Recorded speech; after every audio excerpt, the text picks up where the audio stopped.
yeah, like space, just left the bed. I'm not in that room, I've gone into that light. It's took me into like the base of the loom, and yeah, we've just gone, really. It's, yeah, nice. Just be you. Do what you want to do. Don't worry about the impact on others. You have to follow your dreams, your journey, basically. We're all going to go through things, and we just have to accept that they make us grow. They are how they're meant to be. They come at the time they're meant to come, and even no matter how difficult they are, we will look back and see that we have growth from that, and they will put us in a position where we need to. So my name is Suzi. We are at the Breathing Space today. That's based in Coventry. I've also got another place in Attleborough. I am a Reiki master, so trauma-informed Reiki master with a passion of root causes, trauma, and lots of other things. My clientele is very mixed. I go from children that have been through significant events, life-changing events, the loss of parents, grandparents, traumatic experiences, children that have been in the care system or going through the care system, children that are struggling with their emotions, that then moves into adults. I see a lot of parents that are struggling with the concept of that as well and dealing with that. And then I see a lot of adults with what I would call is childhood trauma, and that is going back to events they haven't dealt with from childhood or what's made them, and they can't understand why they're living this life, while they're in the hoop, going round and round the same lessons, and that's for me to help them break them cycles and release what they need to. And a lot of them will be presenting with anxiety. Some people are presenting with fatigue, chronic fatigue, a lot of illnesses basically coming through, pains, aches, fibromyalgia, a lot of stuff I get through on a regular basis. That's a pattern. A lot that I'm seeing at the minute is fertility as well. I'm getting a lot of people that are struggling with fertility that need some help in that area. So yeah, all mixed really, but all boils down to the body holding on to something that it shouldn't be holding on to. We need to let go and release. I'm seeing a lot of people that are going through IVF. They are either on their first round and they're apprehensive about what's coming up.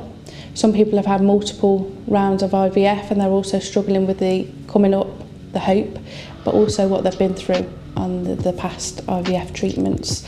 People are going through miscarriages. I support them with that as well. It's a real common thing at the minute, supporting people. I'm also support people with a lot of miscarriages. They've got children, they've gone through the process, they have these bundles of joy, and they still don't know why they're struggling, because we need to release the journey that they've been on and just accept and release off the body what they no longer need to carry. Shame, guilt, unworthiness, not being able to produce what they think is very natural. And I just like to support people on that journey. It's a big thing that I'm seeing at the moment. It started about 4 years ago. Previous to that, I was a dental nurse working in the dental industry, management, high level, stress, corporate world, needed to escape, come out of that. But that was not through choice. That was through, now I look back, how the journey had took me there. So how I actually started back in about 2021 was I went and had Cambo with a friend on a journey just for something obviously guided there, something different, and my life changed from that day. The path cleared, I could see what I was doing, needed to get out of the rat race, the 9 to 5, the way you've been programmed to be the top of your game, to work the most, to be at promotions, to be getting the biggest wage but be exhausted as a family, not having the time with the children, missing out on stuff because career was always pushed to be the norm for myself. So here at the Breathing Space, personally, I run a Alchemize Your Energy class on a monthly basis.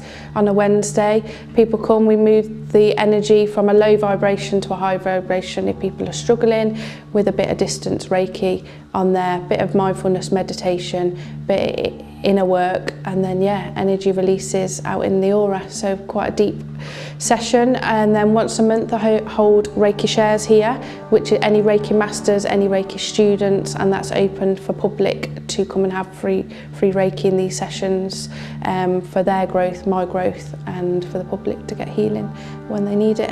And I've also got my own place in Attleborough, which houses a lot of other therapists, which was a passion for mine, a place where all under one roof people can come and get help, escape, and just have time for them really. I'm always out connecting, finding, because that's where I feel at home. That's me, it's my safe space. Look at a few of your events and the times that were just there, I couldn't get there, and I always accept that's just not meant to be at that time. And then I seen you launch the Loom, and I thought, I'm going to get my own. The Loom, I haven't really put it down, so I've just done my first experience and I felt more calm, a lot easier to process. I didn't have to think what music I needed to put on, what I needed to tune into. I just went with the settings. It's really easy to change which lighting I wanted to be on, and yeah, just put my own music on, and I've changed that on different days. So when I've been drawn to music, the light just does what it needs to do. I don't know, I feel a lot calmer, a lot more settled, and a lot easier to use, so it doesn't put me off. I access it a lot more than I would have before. My main one is the visuals, so the colours that come in, the shapes, the feeling like you're just going down a tunnel that's just changing, spinning. Obviously this changes with every different experience, every time I do it, but that's what I love. I keep chasing the colours and why has it changed, and quietens my mind. So normal meditation, I struggle to stay in the present, where with this I'm quite present because I'm following the colours, I'm following the shapes. Yeah,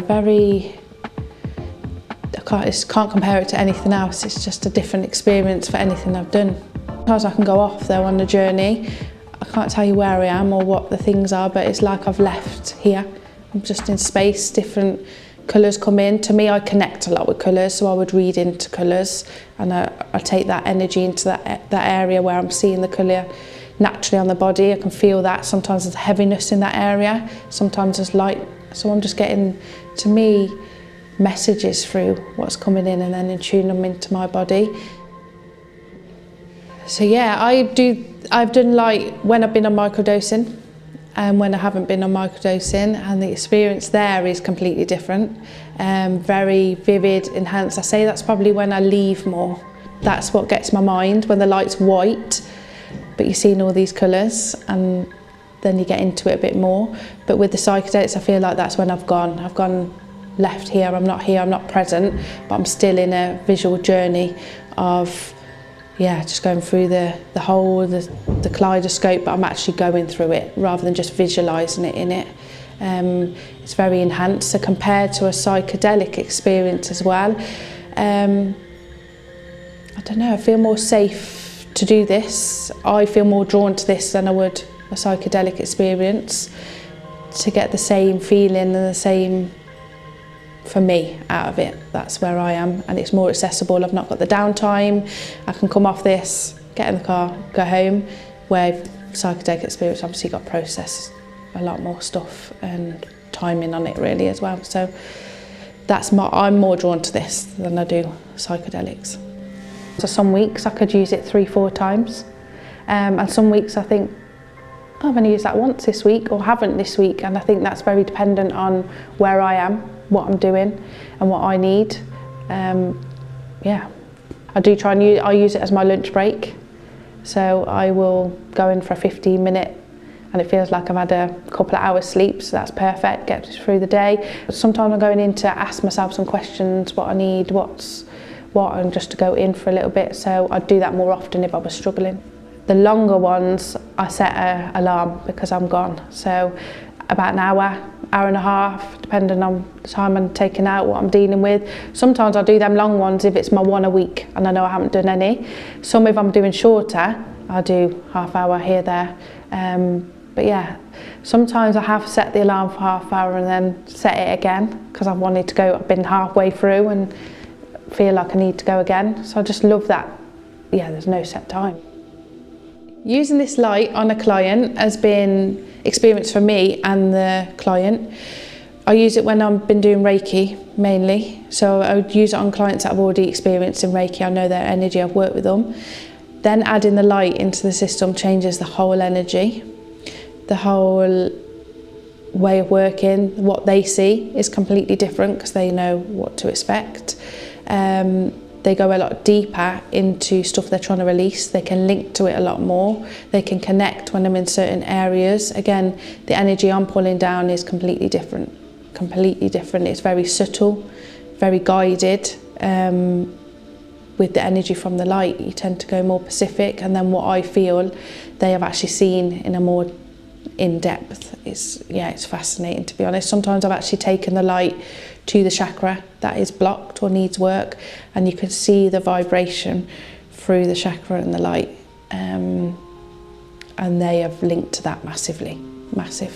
That I've seen releases even when I've not taken it in that. People have just done it in a meditated state and they have felt the blocks, they've felt that light enter, and they've felt a release on different frequencies that I've used on different lights through different people as well. So everyone's had their own experience, which is nice. It's not just one setting for all, it's not one experience for all, and I think it's very led and people just invest themselves in it. I think you can't not when you see what you're seeing. Sleep. A lot of people have said they've slept great after they've had a session with the light, and that's the people that can't sleep, like they have insomnia, and they've found a massive improvement in that. Even after one session of using the light, they've messaged in the morning saying, I've never slept like that. I think the light's very got a diversity about it. People that struggle with meditation will have come, I've said that, but they've been more open because I've been linked to Reiki with it, but they've switched off. They haven't had to worry about quieting the mind or come down. So I think people that struggle with meditation but need an escape, I think it's perfect. I think people that don't want to go down the psychedelic route but still want to experience what people go on about or talk about or go into a different, I think it's perfect for them kind of people. Also groups, I think healing with the light in groups is my passion. It's where I want to see it going, just for people to experience, come in a safe space, and just see where it takes them in blocks and really use it as a guidance for them to come in to their self and navigate through the body with it rather than an external. That's how I want to use it.